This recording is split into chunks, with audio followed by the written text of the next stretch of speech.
Hi, I'm Frank. On this video, I'm going to show you how to replace the capacitor on a Pentair UltraTemp heat pump. It's an easy thing to do. If you have a heat pump that just won't turn on for some reason, and you know that you have good electric, chances are it's the capacitor.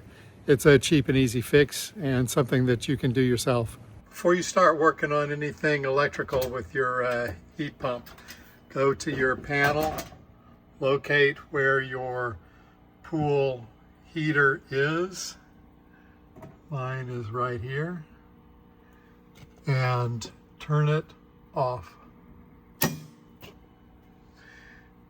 Now you're going to verify that when you go out to the heater. You'll normally see this green light on.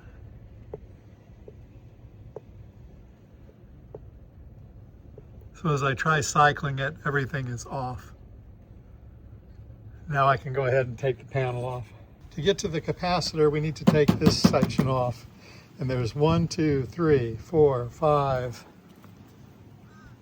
6, 7, 8 screws to take off. And then this panel will pull off. To get to the capacitor, I'm going to take this panel off. Now, be sure that you have disconnected everything. I have a switch in my timer. I turned that off, and I turned off the main breaker in the panel. So now we'll take this off. And there you see where the capacitor is. So there's like 2 screws that are holding this capacitor in. I'm going to undo one of them, which should give me enough freedom to just pull that out. Now before I do that, sometimes capacitors can store electricity for a while, and I don't want to accidentally shock myself. I'm just going to come in here and initially touch a couple of these contacts together. I have a screwdriver with a plastic handle. Now before you start undoing these cables, it's probably a good idea for you to take a photo of it so that you'll know where everything goes when you replace the capacitor. This one actually looks like it is probably in good shape, but capacitors aren't very expensive. Now that I have everything swapped over, it's just a matter of putting the capacitor back and tightening that bracket back up.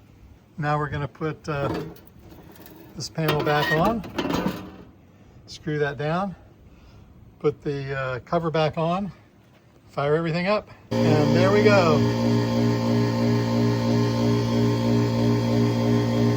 The capacitor is usually the #1 reason that a heat pump will fail on you.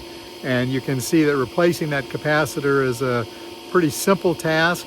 It shouldn't be intimidating at all.